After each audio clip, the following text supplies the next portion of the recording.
Hello students, class 6 बच्चों, आज हम आपकी एसएसटी में हिस्ट्री का चैप्टर 4 आरंभिक नगर इसका रिवीजन करेंगे। ठीक है, आप सभी को पता है कि आपकी रिवीजन चल रही है। तो बच्चों, आपका हिस्ट्री का चैप्टर 4 है आरंभिक नगर। तो इसमें क्या है, आरंभिक नगर में किसकी कहानी के बारे में बताया गया है? सबसे पहले तो हड़प्पा की कहानी के बारे में बताया गया है। ठीक है, कि हड़प्पा में क्या हुआ था, वहाँ के लोग पहिए कैसे इस्तेमाल करते थे, वहाँ के लोग क्या क्या धातु यूज़ करते थे, वहाँ पे हल कैसा था, इन सब बातों के बारे में बताया गया है। वहाँ की ईंटें कैसी थी, यानी हड़प्पा अब कहाँ पर है, इन सब बातों के बारे में। ठीक है, तो सबसे पहले देखते हैं हम आपका हड़प्पा की कहानी। अक्सर पुरानी इमारत अपनी कहानी बताती हैं। इसमें बताया गया है कि जब 150 साल पहले जब पंजाब में पहली बार रेलवे लाइन बिछाई जा रही थी, तो कुछ जो इस काम में जो इंजीनियर जुटे हुए थे, कुछ उन इंजीनियर्स को अचानक हड़प्पा पुरस्थल मिल गया, जो कि अब कहाँ पर है, आधुनिक पाकिस्तान में है। तो उन्होंने सोचा कि ये एक ऐसा खंडर है जहाँ से अच्छी ईंटें मिलेंगी। वहाँ पे ईंट कैसी मिलेंगी? अच्छी। तो ये इस बात को सोचकर उन लोगों ने क्या किया कि उन लोगों ने इस बात को सोचकर हड़प्पा के खंडरों से हजारों ईंटें उखाड़ ले गए, जिससे उन्होंने रेलवे लाइन बिछाई। इससे कई इमारतें जो है पूरी तरह से नष्ट हो गई। उसके बाद क्या हुआ, फिर 80 साल बाद पहले पुरातत्वविदों ने इस स्थल को ढूंढा और तब पता चला कि ये जो खंडर था, यानी जो हड़प्पा का पूरा स्थल था, क्या हुआ, उपमहाद्वीप के सबसे पुराने शहरों में से एक है। 80 साल पहले जब दोबारा देखा पुरातत्वविदों ने, तब इस बात का उन्हें पता चला था। ठीक है, चूँकि इस नगर की खोज सबसे पहले हुई थी, इसलिए बाद में मिलने वाले इस तरह के सभी पुरास्थलों में जो इमारतें और चीज़ें मिली, उन्हें हड़प्पा सभ्यता की इमारतें कहा गया। यानी कि सबसे पहले मिल गया था बड़ा हड़प्पा जो शहर था। तो इसके बाद जितनी भी इस तरीके की इमारतें मिली, उनको हड़प्पा पुरास्थल की इमारतें, हड़प्पा सभ्यता की इमारतें ही कहा गया। ठीक है, इन शहरों का निर्माण लगभग 4700 साल पहले हुआ था। तो अब इसके बाद इसमें बच्चों नेक्स्ट बताया गया कि ये जो नगर थे, इनकी विशेषता क्या थी। इन नगरों में क्या था कि 2 भागों में बांटा गया था। इन नगरों को कितने भागों में बांटा गया था? 2 भागों में बांटा गया था। तो पश्चिमी भाग जो होता था वो छोटा होता था, और लेकिन क्या था, ऊंचाई पर बना था। और पूर्वी हिस्सा बड़ा था लेकिन निचले इलाके में था। पश्चिम भाग छोटा था लेकिन ऊंचाई पर था, और पूर्वी हिस्सा बड़ा था लेकिन निचले इलाके में था। तो ऊंचाई वाला जो भाग था उसको पुरातत्वविदों ने नगर दुर्ग कहा है, और जो यानी कि जो पश्चिम वाला भाग था तो क्या कहा है, नगर दुर्ग कहा है।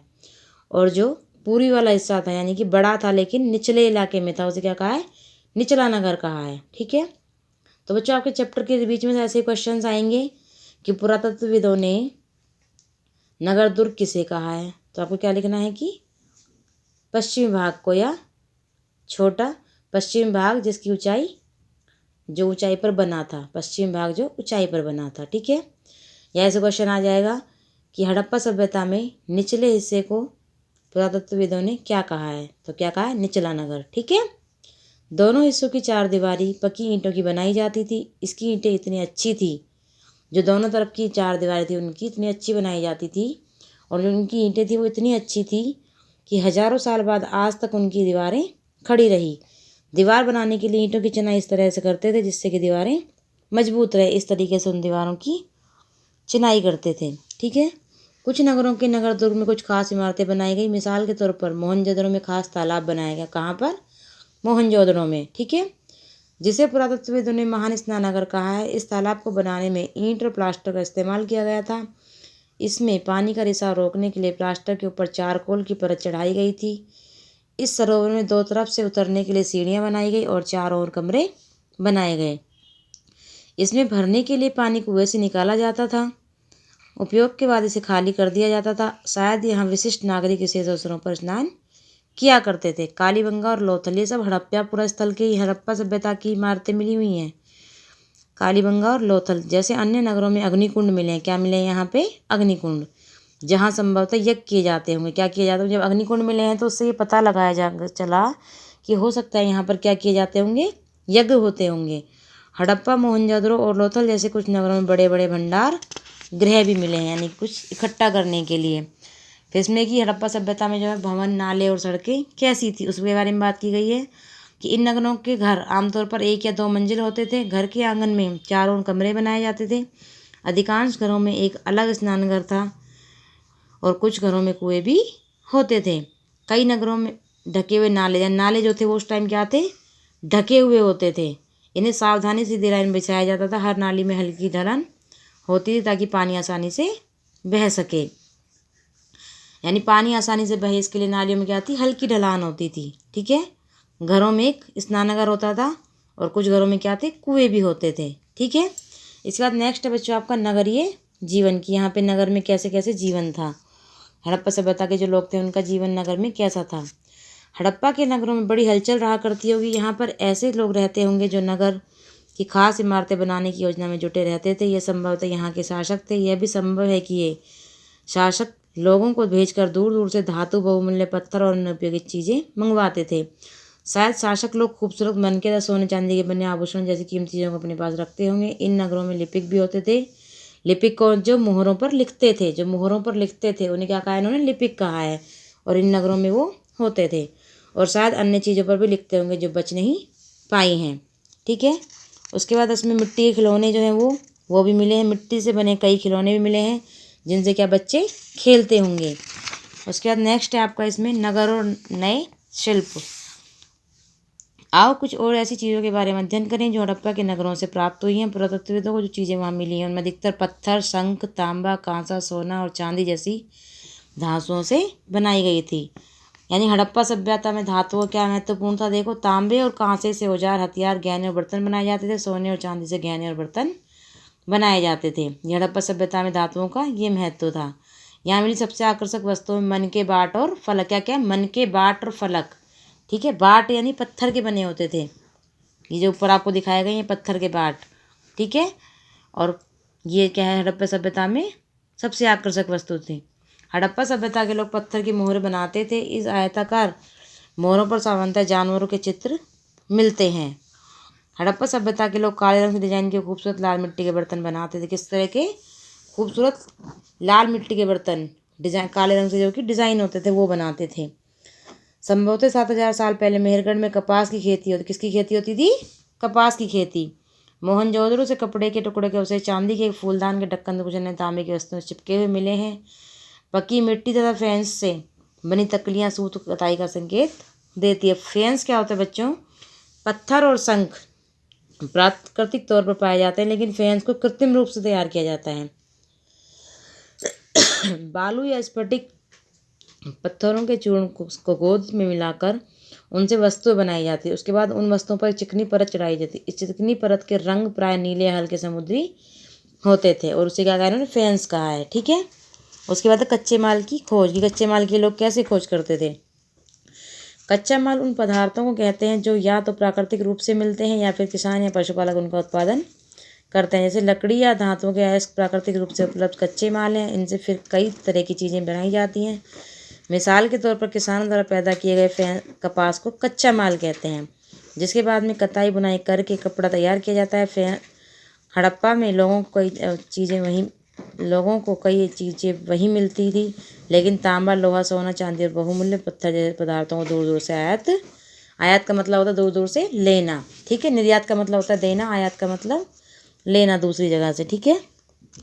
तो कच्चे माल की खोज में कैसे रहते थे लोग। इसके बाद इसमें आपका है हड़प्पा के लोग तांबे का आयात संभवतः आज के राजस्थान, तांबे का कहाँ से करते थे, जो आज राजस्थान है वहाँ से करते थे।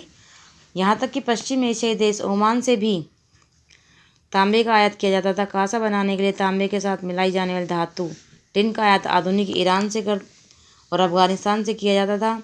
सोने का आयात आधुनिक कर्नाटक और बहुमूल्य पत्थर का आयात गुजरात, ईरान और अफगानिस्तान से किया जाता था। ठीक है। तो यहाँ उसके बाद इसमें भोजन की बात की गई कि जो हड़प्पा सभ्यता के लोग थे उनका भोजन क्या करते थे, कैसे करते थे। तो लोग नगरों के अलावा गाँव में रहते थे। वे अनाज उगाते थे और जानवर पालते थे। किसान और चरवाहे ही शहरों में रहने वाले शासकों, लेखकों और दस्तकारों को खाने के सामान देते थे। पौधों के अवशेषों से पता चलता है कि हड़प्पा के लोग गेहूँ, जौ, दालें, मटर, धान, तिल और सरसों का क्या क्या, गेहूँ, जौ, दालें, मटर, धान, तिल और सरसों उगाते थे। जमीन की जुताई के बाद हल का प्रयोग नई बात थी। हड़प्पा सभ्यता के लोग किसका, हल का प्रयोग भी करते थे। हड़प्पा के हल तो नहीं बच पाए, लेकिन वे प्राय लकड़ी के बनाए जाते थे, लेकिन हल्के आकार के खिलौने मिले हैं। इस क्षेत्र में बारिश कम होती थी, इसलिए सिंचाई के लोगों ने तरीके अपनाए होंगे। संभवतः पानी का संचय किया जाता होगा और ज़रूरत पड़ने पर उससे फसलों की सिंचाई होती होगी। यानी कि हल भी मिले हैं हड़प्पा सभ्यता में। क्या करते थे, हल से जुताई का काम करते थे। ठीक है, हड़प्पा के लोग गाय भैंस और भेड़ बकरियां पालते थे। क्या क्या पालते थे, गाय भैंस और भेड़ बकरियां। मछलियां पकड़ते थे, फलों में बेर को इकट्ठा करते थे और जानवरों का शिकार भी करते थे। ठीक है, गुजरात में हड़प्पाकालीन नगर का सूक्ष्म निरीक्षण।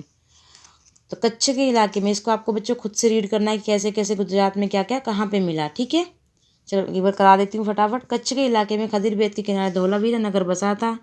वहाँ साफ पानी मिलता था, जमीन उपजाऊ थी। जहाँ हड़प्पा सभ्यता के कई नगर 2 भागों में विभक्त, वहीं धौलावीरा नगर को 3 भागों में बांटा गया है। इसके हर हिस्से के चारों ओर पत्थर की ऊंची दीवार बनाई गई। इसके अंदर जाने के लिए बड़े बड़े प्रवेश द्वार थे। इस नगर में एक खुला मैदान भी था जहाँ सार्वजनिक कार्यक्रम आयोजित किए जाते थे। यहाँ मिले कुछ अवशेष में हड़प्पा लिपि के बड़े बड़े अक्षरों को पत्थरों में खुदा पाया गया। इन अभिलेखों को संभवतः लकड़ी में जड़ा गया था। यह एक अनोखा अवशेष है क्योंकि आमतौर पर हड़प्पा के लोग मोहर जैसी छोटी वस्तुओं पर पाए जाते हैं। हड़प्पा के जो लेख हैं वो किस पर, मोहर जैसी छोटी वस्तुओं पर पाए हैं।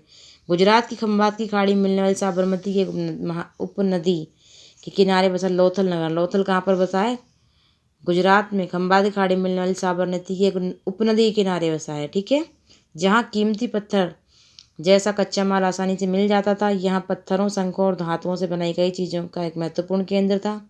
इस नगर में एक भंडार गृह भी था। इस भंडार गृह से कई मोहरें और मुद्रांकन या मोहरबंदी, मोहरे या मुद्रांकन या मोहरबंदी क्या होते, गीली मिट्टी पर दबने से बनी उनकी छाप, यानी गीली मिट्टी को जब दबाया जाता है तो एक छाप बन जाती है। ठीक है, वो भी मिली है। ठीक है, इसके बाद है आपका सभ्यता के अंत का रहस्य। लगभग 3900 साल पहले एक बड़ा बदलाव देखने को मिला। अचानक लोगों ने नगरों को छोड़ दिया। लेखन, मुहर, बाटों का प्रयोग बंद हो गया। दूर दूर से कच्चे माल का आयात काफ़ी कम हो गया। मोहनजोदड़ो में सड़कों पर कचरे के ढेर बनने लगे। जल निकास प्रणाली नष्ट हो गई और सड़कों पर झुग्गीनुमा घर बनाए जाने लगे। सब कुछ क्यों हुआ, कुछ पता नहीं। कुछ विद्वानों का कहना है कि नदियाँ सूख गई थी। कुछ का कहना है कि जंगलों का विनाश हो गया था, इसके कारण ये हो सकता है। ईंटें पकाने के लिए ईंधन की जरूरत पड़ती थी। इसके अलावा मवेशियों के बड़े बड़े झुंडों से चारागाह और घास वाले मैदान समाप्त हो गए होंगे। कुछ इलाकों में बाढ़ आ गई, लेकिन इन कारणों से स्पष्ट नहीं हो पाता है कि सभी नगरों का अंत कैसे हो गया, क्योंकि बाढ़ और नदियों के सूखने का असर कुछ ही इलाकों में हुआ होगा। ऐसा लगता है कि शासकों का नियंत्रण समाप्त हो गया। जो भी हुआ हो, परिवर्तन का असर बिल्कुल साफ दिखाई देता है। यानी कि अंत में क्या हुआ, किसी को कुछ नहीं पता कि कैसे वो एकदम से ख़त्म हो गया या कहाँ चले गए वो नगरों को छोड़ छोड़ कर लोग बाग। किसी ने कुछ अनुमान लगाया, किसी ने कुछ अनुमान लगाया। ठीक है, आपका ये चैप्टर बच्चों कंप्लीट हो गया। हमने इसका रिवाइज दोबारा से किया। अब आपको क्या करना है, आपको इस चैप्टर के सभी क्वेश्चन आंसर्स अपनी कॉपी में से लर्न करने हैं। मैं आपको करा चुकी हूँ। ठीक है, अच्छे से लर्न करने हैं आपको इसके क्वेश्चन आंसर्स। ठीक है बच्चों, ओके बच्चों, आज के लिए इतना ही। थैंक यू बच्चों।